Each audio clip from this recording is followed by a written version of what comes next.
Some of the new classics in our stable this week. And are these your favorites ranked? Then I think we should do the Classic Countdown.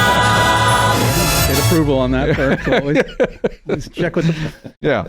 So some of the new arrivals. How about the 1969 Fiat 850 Fastback Coupe? I've never seen one of these. Me either. It's really cool. English green over saddle.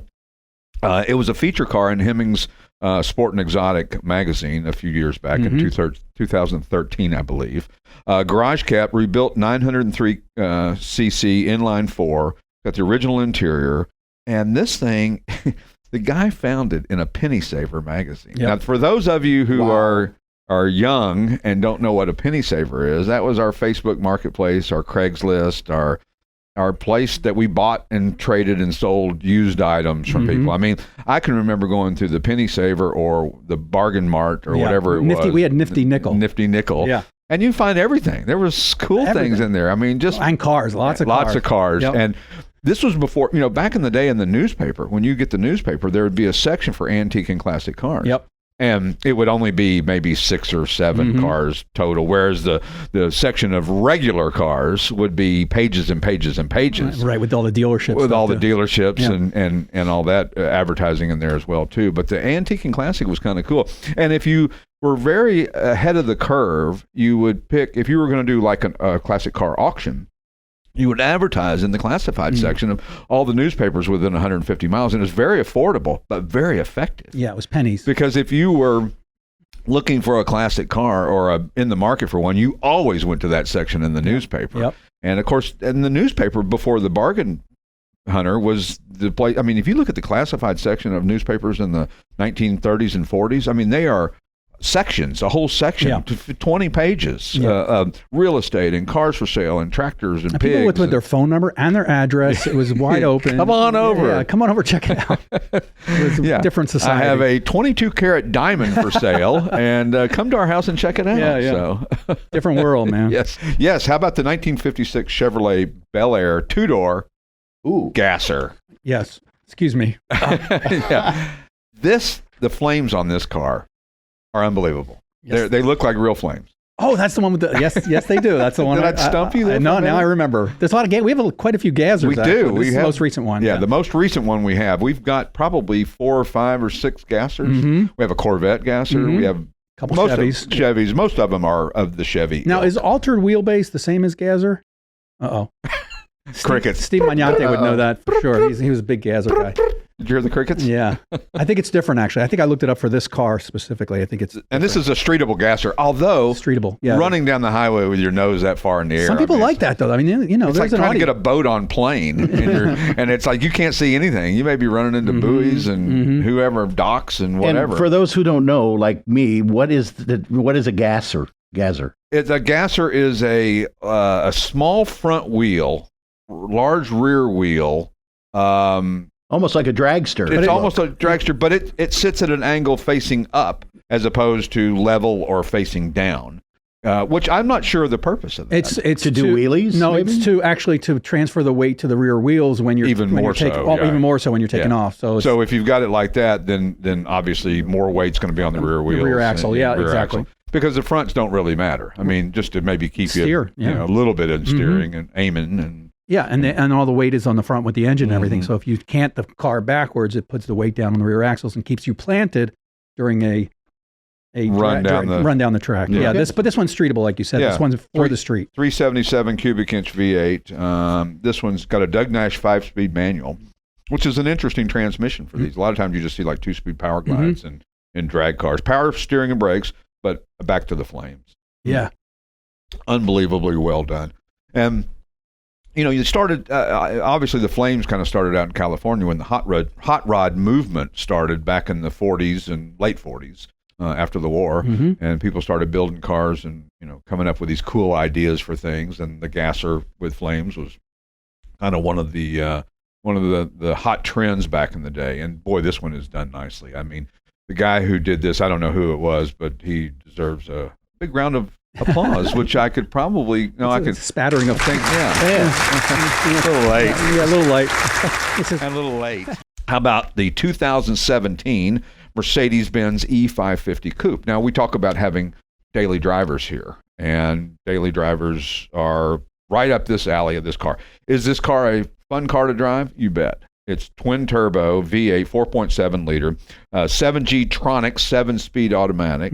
It's selenite gray metallic over porcelain and charcoal anthracite. Beautiful interior. Beautiful car. And it's got the sport package, 57,000 original miles. This car's got plenty of life lift in it. You can drive it every day, and it's a blast to drive. And it's cool looking. So don't forget the Mercedes here is part of our new arrival. How about the 2014 Mustang Roush Stage 3 Aluminator Coupe? Yes. Is that like the Intimidator? Is that the Aluminator? Deep impact blue metallic over charcoal black, 26,000 actual miles, 675 horsepower, 5-liter Aluminator V8, and it's got the Roush Charger, which is basically a supercharger. One of about 60 built, and window sticker is included on this one, which is kind of cool. And it's the king of the hill of 2013, 2014.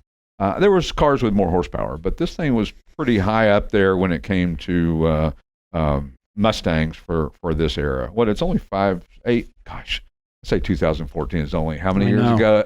It's 10 years old. 10 years already, yep. Can't be. 1980 was only 20 years ago, so I don't know how the math is working on this, but that ain't right. So that ain't right. Anyway, how about the 1921 Peugeot 161 Quadrilette? Yes. Dark moss green and black over black. It's lovingly restored, as they'd say in France.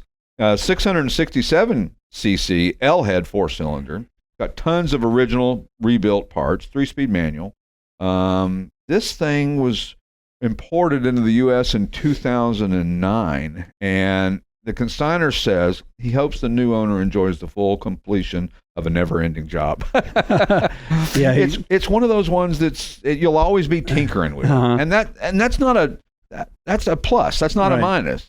The funny thing about this car is when I was sent pictures of it to do the write-up, I thought it was a full-size, like a Model A type. It's a tiny little car. It's really cool. It's like almost like one of these micro cars in a sense. It's a micro car of its era, 1921. So, tiny. Interesting that back in 1921, I mean, the roads were fairly narrow to begin with, so this was a little easier to drive. And I'm sure over in Europe they were very narrow. Yeah. Much more narrow than. I mean, if you look at old roads from anything you see from that were built in pre-1950. They're even now they're very narrow. So if you look in France and Fiat, all their cars are very small. Even before the Econobox boom or fuel mileage was an issue, it was small not to get better gas mileage. It was small because it's the only space you had. Streets are small, yeah. And there are lots of people had cars over there too. I mean, it was like everybody had a car. Right. But this one is really interesting. And if you have any affinity for French cars, classicautomall.com, you can see this and all the other cars that we're talking about. And last but not least, the 1977 Pinto Cruising Wagon. This thing is so cool. I am sorry. It is cool. This is medium gray metallic over black and red. It's got the groovy retro decals, 302 V8. Wasn't an original motor. It originally came with the V6, but somebody replaced it with a 302. I say no harm, no foul. Right. It's not a really collectible car, but it is. It's cool. It needs a little restoration, this one. Yeah, it does. And they're cool. The whole retro look with the big stripes and the porthole. I mean, if you can't find one in this condition or better, then stop looking. Yeah. Because if anything less than this condition, you couldn't afford to restore. I mean, you'd be so far upside down. And I always say, do it because you like it and you love it, but don't do it stupidly. Don't go out and put $50,000 into a $10,000 car. With the best in the world, but this is cool, and I bet you somebody will take this and probably resto mod it. That'd be good. As we talked about resto mods, we were talking earlier. I didn't really finish. So what you get with a resto mod is the cool old looks with all the modern conveniences and drivability. This is a perfect candidate for that because these aren't highly collectible yet. Could be in the future, right? But they're certainly not highly collectible now. But they have a very cool look to them with the porthole windows, and if you want to do something really cool, this would be a car to start with, and you could put even a bigger motor in it and air conditioning and all the modern conveniences, and you've got the retro look with the. That's why I think the Dodge Charger or Challenger did so much better than the Camaro. The Challenger really had that retro look about it, and the Camaro was modernish retro, but it didn't check the right boxes for whatever reason. The Challenger hit it all. when you saw that thing, it was like, whoa, this is really well done. And the Mustangs have always kind of had a retro look, so nothing really changed for them. Yeah, I saw a new one today on the road, 2024. Really, really interesting. And then we just sold my favorite car that we got in, the Z06 in Carlisle Blue. Oh, we sold? Well, we just took a deposit. Oh, on nice, it anyway. nice. Yeah, sold as a, could be, shoulda, coulda, woulda. I knew it wouldn't last. There's not that many of them. There's only, I think there was only... There's 12. 12 of them. 12 of them and 11 ZR1s in that color. And it was actually built to commemorate Carlisle events that does the Corvette Nationals. That's up right. here. Corvette's at Carlisle. Yeah, how cool is that they actually did that for them? This has been the Classic Auto Ball Show with your host, Stewart Howden.